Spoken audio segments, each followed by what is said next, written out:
¿Acciones o fondos ETFs? Estoy hablando con mi agente de bolsa. Pues hoy en día se puede invertir más fácilmente. Tu hijo tiene razón. Si quieres empezar a invertir con XTB. Aquí tengo todo lo necesario para tomar decisiones financieras. Hazte cliente de forma segura, rápida y sencilla.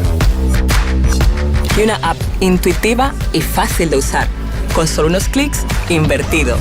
Ya ves, hoy en día si quieres invertir con XTB. Y ahora hazte cliente. Haz tu primer depósito y recibe una acción solo por abrir tu cuenta con XTB. Lorenzo, muy buenos días. ¿Qué tal? Muy buenos días, ¿cómo estás? Y feliz entrada de año, que no nos habíamos visto.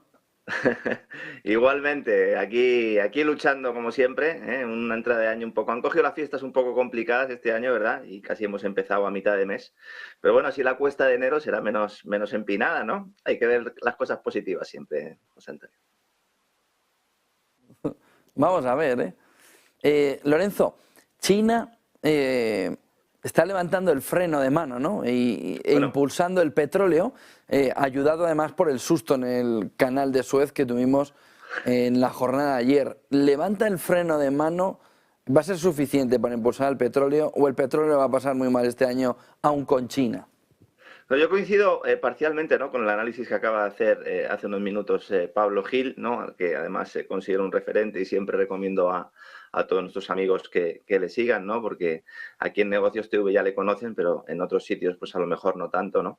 Y efectivamente yo lo que creo es que habría que diferenciar un poco entre lo que es la renta variable china o las inversiones en China, que era un poco en lo que más estaba centrando Pablo, y luego por otra parte lo que va a ser el crecimiento económico del país, ¿no? Indudablemente después de estar con ese freno de mano puesto durante tanto tiempo, ahora pues se abren nuevos escenarios. Es verdad que en 2020, 2021 pues efectivamente nosotros lo pasamos mal cuando fuimos abriendo un poco la economía y tuvimos escenarios recesivos, pero también porque coincidió que esas cadenas de suministro no terminaban de estar lubricadas porque China mantenía todavía las puertas cerradas. Una vez que ya finalmente se produce esa apertura, pues evidentemente todos vamos a ir bien. Se produce la paradoja o bueno, pues para algunos a lo mejor el elemento no deseado, que es que debe crecer China para tirar de la economía global y por lo tanto es imprescindible que crezca China. Esto en el escenario geopolítico es muy importante porque necesita Estados Unidos y necesita Europa que China vaya bien, pero al mismo tiempo el hecho de que China vaya bien pues amenaza la hegemonía occidental en esta guerra de bloques, ¿no?, que hemos reeditado tras la intervención militar rusa en Ucrania, ¿no? Ayer tuvimos un problema adicional que era el tema del canal de Suez, hizo que por las mañanas saltaran muchas alarmas, ¿verdad? Al final se solucionó. Hay que tener en cuenta una cosa muy importante en el tema del petróleo. Nosotros nos fijamos en el Brent, nos fijamos en el West Texas Intermediate como referencias de precio, pero, José Antonio, ¿y si estas referencias ya no sirven? ¿Y si hay una fragmentación del mercado que hace que se mantengan precios bajos mientras se dispara la oferta?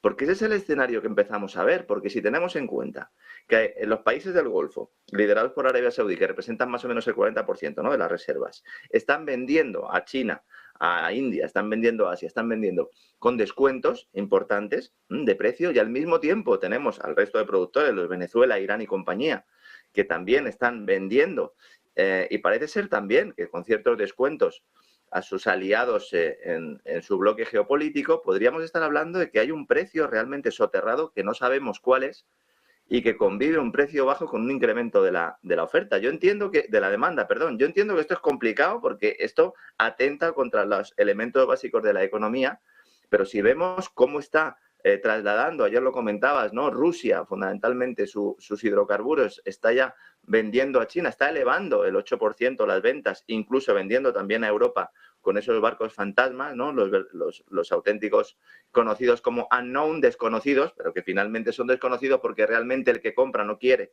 que se sepa que está comprando. Podemos estar viendo que hay una demanda creciente de hidrocarburos mientras los precios se mantienen. Y eso es un problema porque los precios al fin y al cabo son un semáforo, son un indicador para ajustar oferta y demanda. Si esos semáforos no funcionan, sucede como en las carreteras, ¿no? Imagínate en la Castellana, pues una mañana hay un semáforo que se pone en verde cuando se tiene que poner en rojo y la catástrofe es absoluta, ¿no? Yo esto lo veo un peligro muy importante. En estos momentos el incremento de gas que Gazprom está enviando a Oriente es prácticamente equivalente al recorte que tiene previsto para Europa. España sigue comprando, es decir, el caso de España es paradigmático porque ha elevado un 60% las compras de gas desde que Rusia entró en Ucrania, lo cual es tremendo, ¿no? Y luego en cuanto a China, pues los envíos de gas natural ruso hacia el país asiático han superado en diciembre en un 18% las obligaciones contractuales diarias. Es decir, vemos un incremento notable de la demanda de petróleo de China que nos indicaría que realmente la economía está quitando el freno de mano, aunque el precio del petróleo no termine de reflejarlo, ¿no? Una cuestión que nos surge esta mañana, Lorenzo, y que yo creo que tiene un cariz importante, lo que pasa es que no está en el mainstream, ¿no? Y es Francia, las pensiones, la respuesta ya social que hay al mazazo en el plan de pensiones que Macron va a presentar hoy, en el que le va a decir a los franceses que tienen que trabajar mucho más para cobrar bastante menos. ¿Eso se va a extender por toda España, por toda Europa, viendo sobre todo como países como España tienen insostenible el sistema de pensiones, sobre todo a partir de 2030? ¿Se abre la caja de Pandora definitivamente de las pensiones y esto va a ser una sangría descomunal? Bueno, la gran noticia aquí es que Francia se meta en ese grupo, ¿no? Yo llevo mucho tiempo diciendo que Francia tiene unos desequilibrios en las cuentas públicas muy similares a las que puedan tener España o Italia, aunque no suelan salir en los titulares, como bien dices, no es algo mainstream, no es algo que se comente. ¿Por qué? Porque Francia al final tiene un peso específico dentro de la gestión de la Unión Europea, junto con Alemania, pues han sido los que crearon el cortijo, ¿no? Y los que básicamente pues lo están gestionando, pero evidentemente tiene un problema de finanzas públicas que ha ido arrastrando a lo largo del tiempo. Nosotros, en los países del sur de Europa, ya hemos sufrido recortes de las pensiones de este tipo, pues porque pasamos por unos rescates ya en la anterior crisis del euro, pero Francia está viendo efectivamente que tiene ahí un problema importante. El tema del estado de bienestar, mal llamado así, porque en realidad es el bienestar del Estado, se ha fundamentado sobre la educación pública, sobre los servicios sanitarios y sobre la seguridad social vía pensiones, ¿no? Hemos visto ya los servicios sanitarios cómo han fracasado estrepitosamente en su gestión con todo el tema de la pandemia. De hecho, a día de hoy todavía no hay una atención sanitaria en España, sobre todo en los centros ambulatorios propia del primer. Tiene un problema de desequilibrio en las finanzas públicas. Lo que puede hacer es pagar más impuestos, que es lo que le está sucediendo en estos momentos, o también sufrir una reducción de la calidad de los servicios, que es algo que también se está produciendo. ¿Qué pasa con las pensiones? Que las pensiones son responsables de alrededor de un tercio del gasto público. En el caso de España, en el caso de Francia, no es tanto, pero también es un volumen importante. Son sociedades muy envejecidas, lo llevamos advirtiendo desde hace mucho tiempo. Europa es una sociedad envejecida, el crecimiento demográfico se ha fundamentado sobre todo en la emigración, no se han realizado políticas de natalidad, no se ha apoyado a las familias para que tuvieran más hijos, de hecho se les ha perjudicado y se les ha castigado notablemente, no hay una política de natalidad clara y eso al final, pues ¿qué hace? Pues hace que la pirámide demográfica se convierta en un pilar. Esto es un problema que no nos salta ahora en la cara, esto no es un cisne negro, esto es algo que sabíamos que iba a ocurrir. ¿Y cuál es la solución de los políticos? Pues bueno, pues como tenemos un problema aquí, pues lo que hacemos es que la gente trabaje más y que pague más impuestos y que pague más cotizaciones sociales, que son los impuestos al empleo. La gente desconoce la gravedad del problema. España paga todos los años las pensiones con deuda pública. Es decir, nunca le llega para pagar con cotizaciones sociales las pensiones que cobran los jubilados. Muchos dicen, bueno, pues que se eleven las cotizaciones sociales. Eso podría ser una solución en un país con bajo desempleo. Pero claro, en un país que tiene el desempleo más alto de Europa. Hay que recordar que Europa está ahora mismo en empleo en unos niveles históricos mínimos de tasa de paro, mientras que España sigue teniendo una tasa de paro importante. Entonces, este problema que tiene España, que tiene Italia, que en menor medida tiene Portugal y que también tuvo Grecia, también lo tiene Francia. ¿Cómo lo gestionará? Bueno, pues cuidado porque en Francia salen a la calle, ¿eh?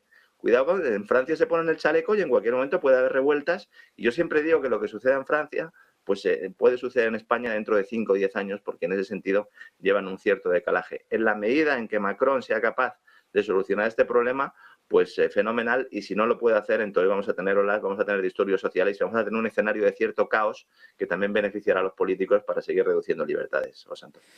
Hay un tema que también está llamando mucho la atención, que viene desde Estados Unidos, volviendo al terreno geopolítico, que es cómo la CNN está calentando, ¿no? Se podría decir, esa invasión de Taiwán. Sí. ¿Por qué? Pues porque está anunciando que China perdería la guerra ante Estados Unidos y además ya falta añadir muy fácil. Pero el movimiento de CNN poniendo el foco en que claramente Estados Unidos ganaría la guerra a China en el caso de que ésta invada Taiwán, nos surge como un tema extraño, como un champiñón de repente en el jardín que dice, pero ¿y esto por qué lo sacas ahora? ¿Por qué lo saca ahora, Lorenzo? La gente que vive en Estados Unidos, que sé que nos ven mucho desde allí, ya saben que esto suele suceder, pero aquí en Europa no lo entendemos bien. Esto es un tema que suele surgir con cierta recurrencia cuando hay que cambiar el foco y cuando hay que hablar de otras cosas, ¿no?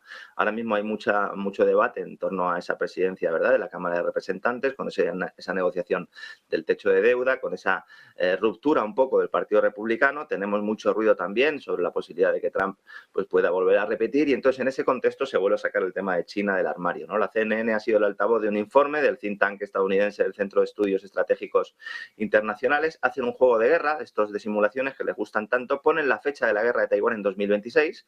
Aquí ya tenemos un dato, ¿no?, que nos puede servir un poco para ver hasta qué punto los ingenieros sociales quieren que vayamos mirando un poco más adelante, con lo cual tienen un par de años, ¿no?, para ir calentando el avispero, como hicieron por otra parte con Ucrania, hay que decirlo todo, y pues plantean que se provocarían miles de muertos entre militares chinos, taiwaneses, estadounidenses y, muy importante, japoneses, porque ahí el que pondría la cara no sería tanto Estados Unidos como Japón, ¿no?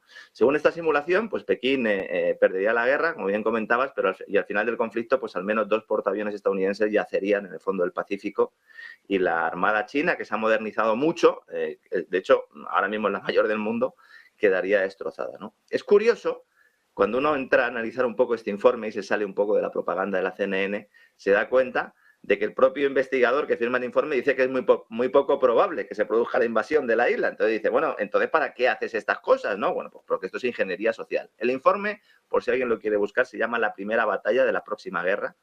Y hay que recordar que en el último congreso del Partido Comunista Chino, Xi Jinping habló expresamente de esto, dijo que sí quería esa reunificación, porque China lo entiende como una reunificación, esa política de una sola China, pero que lo haría por medios pacíficos. Y en ello están. ¿Qué pasa? Que han ido los alemanes a tocar las narices en ese viaje alemán a la isla que se ha producido en las últimas horas.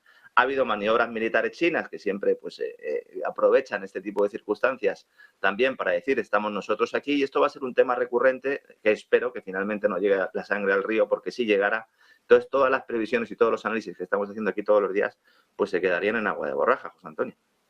Otro de los puntos clave que se está mirando en Estados Unidos es esos hogares estadounidenses que están viviendo a crédito ya de una manera evidente y fuerte en los últimos meses.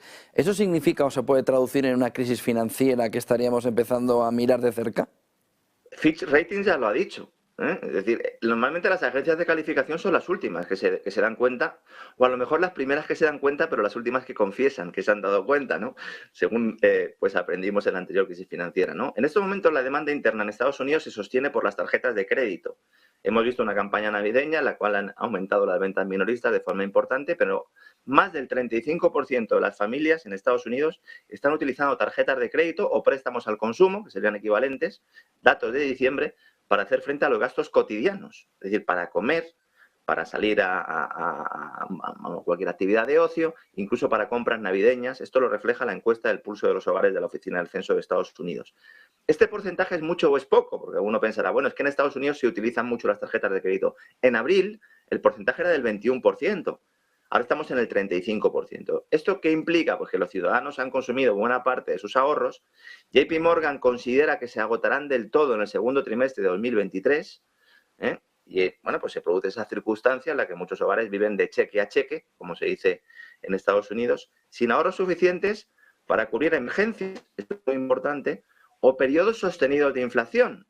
Recordemos también que los tipos hipotecarios están por las nubes, allí están cerca del 7%, y Fitch lleva semanas advirtiendo que la banca tiene problemas que ahora pasan desapercibidos por las subidas de los tipos de interés, que evidentemente a la banca comercial sobre todo le viene muy bien, aunque la de inversión se prepara para lo peor. Hemos conocido en los últimos días, ¿no? Hay bancos de inversión que van a realizar muchos despidos, en los próximos días presentan resultados, es muy importante ver por dónde se mueve todo esto, ¿no?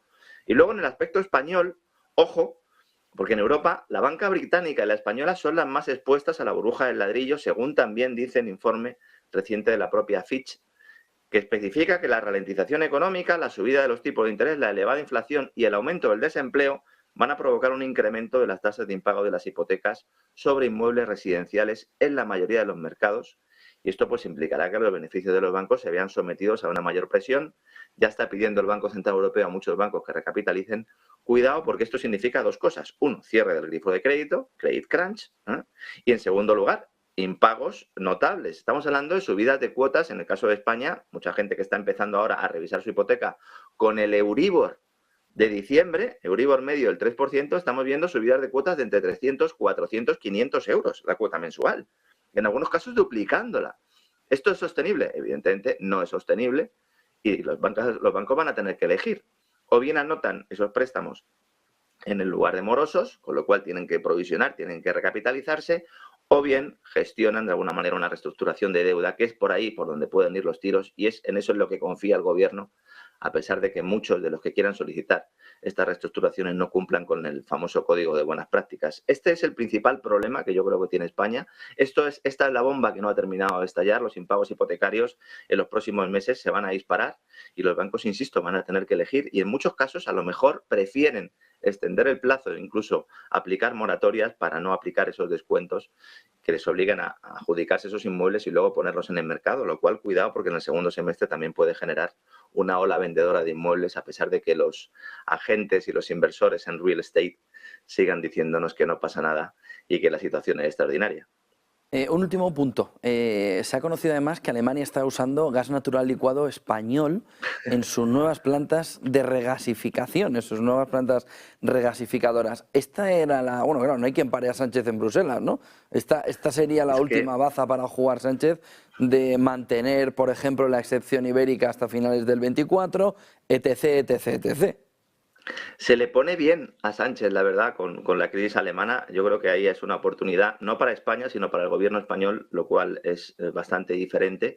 La primera planta flotante acaba de iniciar su actividad, la primera planta flotante alemana, en un puerto en la costa del Mar del Norte, y ha recibido su primer suministro de gas natural licuado cargado en España, en la planta regasificadora de Sagunto, procedente de yacimientos nigerianos. Es decir, no es que este gas sea español, sino que lo hemos comprado o lo ha comprado Alemania en Nigeria, lo lleva a Sagunto y luego se monta en el buque y va para allá, ¿no? Y esta es la baza que quiere explotar el gobierno español, pues servir de nudo exportador para llevar el gas al centro de Europa a través de buques metaneros, una vez que ya se constata que el cuento ese de los gasoductos, que a lo mejor a largo plazo pues pueden funcionar, pero a corto plazo no hay forma de llevar el gas al centro de Europa, como no sea con buques metaneros. El problema es que Alemania no tenía plantas regasificadoras, han construido una, de hecho este es un buque flotante que ha cargado en Sagunto, luego ya se queda en el puerto allí para realizar esos trabajos de regasificación y el gobierno de Olaf Scholz quiere construir otras 5 terminales en total para importar gas natural licuado. Se está mintiendo a la población porque se nos dijo que ya estas navidades tendría Alemania 2 plantas de estas listas, solo tiene una. Uniper ya dijo que había tenido muchos problemas para poder pues poner en marcha la segunda y tras este primer cargo pues el metanero ya no transportará más gas natural licuado al puerto alemán, sino que permanecerá amarrado y regasificará las entregas que vaya recibiendo, ¿no? Entonces se prevé que esta planta vehicule más o menos lo equivalente al 6% del consumo de gas en Alemania. Esto es muy poco, evidentemente no soluciona el problema, ¿no? Entonces, claro, aquí el asunto es todo el gas que venía por gasoducto ahora tiene que venir por vía buque metanero. Pero primero tengo que construir plantas regasificadoras que todavía no tengo. Entonces, el conjunto de todas las regasificadoras, una vez que estén construidas, completarían 1/3 de las necesidades de gas de Alemania pensando en el próximo invierno. Porque parece, ¿no?, que está solucionado el asunto, los almacenamientos estaban a 100%, el cambio climático, en el caso de que sea en los mismos términos en los que dicen los agentes de la ONU, ha beneficiado fundamentalmente a Alemania porque han tenido un invierno un poco menos duro, ya prácticamente estaría acabando. El ministro de Economía alemán ha dicho que han salvado un poco los inmuebles, ya las miradas están puestas en el próximo invierno. Pero insisto, en el mejor de los casos, las plantas regasificadoras podrían trabajar aproximadamente con 1/3 o podrían cubrir 1/3 de las necesidades de gas de Alemania y Sánchez esto lo va a utilizar y España lo va a utilizar cuando llegue el momento de solicitar el rescate del mecanismo antifragmentación del Banco Central Europeo, que esto es algo de lo que nadie quiere hablar, llegará con el próximo gobierno, no sabemos si con el mismo color político o con distinto color político, no sabemos si lo gestionará Pedro Sánchez o Núñez Feijóo, pero en todo caso esa petición llegará y si nosotros somos un poco la llave de ese gas natural licuado a Alemania, pues efectivamente tendremos más poder de negociación, ¿no?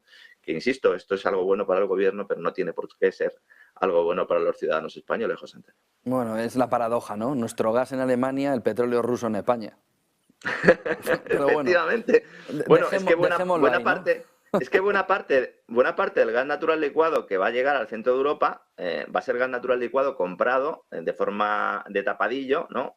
Y luego pues regasificado y trasladado al centro de Europa. Es decir, el gas ruso va a seguir llegando al centro de Europa porque tiene que llegar. El problema es que va a llegar pues a un precio muy superior, porque el coste de llevar el gas con un buque metanero, regasificarlo, primero gasificarlo, luego regasificarlo, es muy elevado, cuando teníamos unos gasoductos extraordinarios que traían el gas ruso a Europa. Luego también está el caso argeliano, que también son gasoductos importantes que llegan a España y que luego pues ese gas, en muchos casos, habrá que transformarlo en gas natural licuado para mandarlo al centro de Europa. Esto es hacer un pan con unas tortas, básicamente, pero bueno, es en lo que estamos, nos van a intentar convencer de que es algo extraordinario y nosotros pues a pagar y a pagar, ¿no? Que es lo que nos toca. Muchísimas gracias, Lorenzo Ramírez, periodista económico. Buen día, buen negocio y buen 2023. Igualmente, un abrazo, José Antonio. 10:30 de la mañana. Ojo porque esta mañana les contábamos que Rusia, bueno, ya